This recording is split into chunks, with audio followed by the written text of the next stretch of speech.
pagi dan salam sejahtera untuk kita semua. Baiklah, di sini Bapak akan menjelaskan materi kita berikutnya, yaitu tentang menelaah struktur dan kebahasan teks eksposisi dan menyajikan gagasan ke dalam teks eksposisi. Jadi struktur dan menyajikannya materi kita pada kali ini. Yang pertama, kita akan membahas tentang menelaah struktur dan kebahasaan teks eksposisi. Jadi struktur teks eksposisi itu ada 3.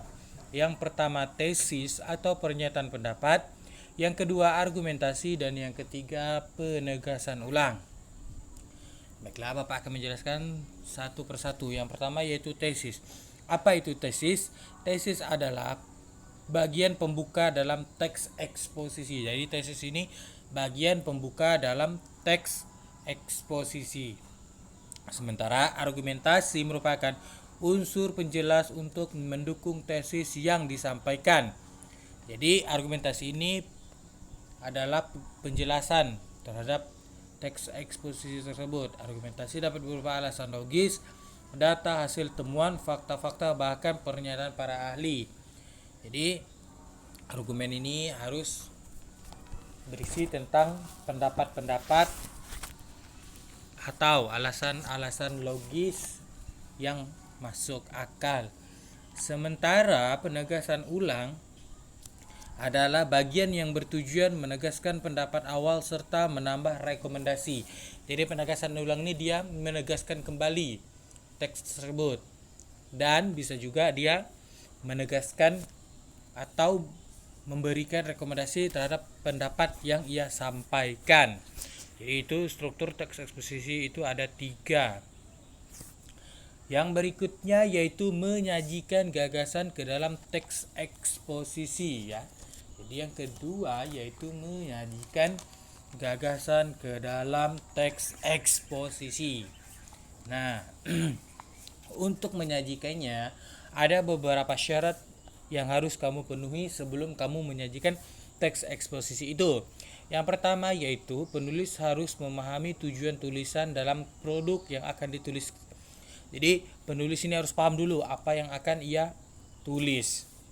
Sementara syarat yang kedua yaitu penulis harus mampu menganalisis masalah yang dituliskan secara jelas dengan didukung fakta-fakta yang nyata atau konkret. Jadi syarat yang kedua, penulis harus menganalisis masalahnya dulu secara jelas dengan didukung dengan fakta-fakta yang nyata ya. Jadi ada 2 syarat.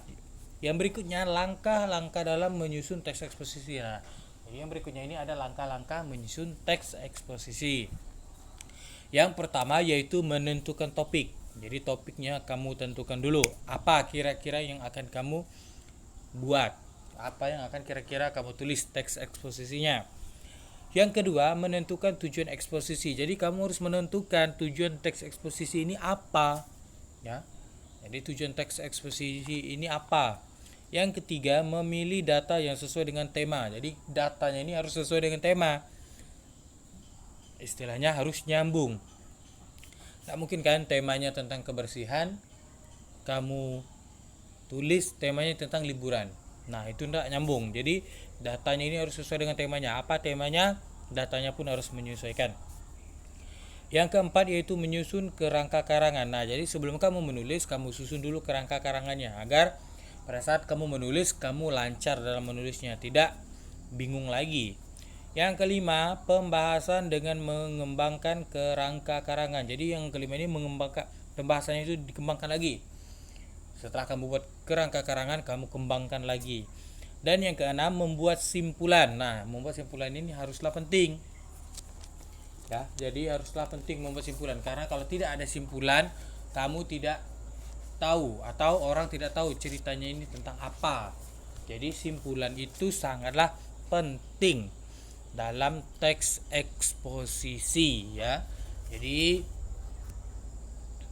materi kita tentang menyimpulkan struktur teks eksposisi dan menyusun kembali teks eksposisi itu, menyajikannya kembali ya. Jadi ada 2 materi kita pada kali ini. Bapak harap semoga kalian paham dengan apa yang Bapak sampaikan. Bapak akhiri, selamat pagi dan salam sejahtera untuk kita semua.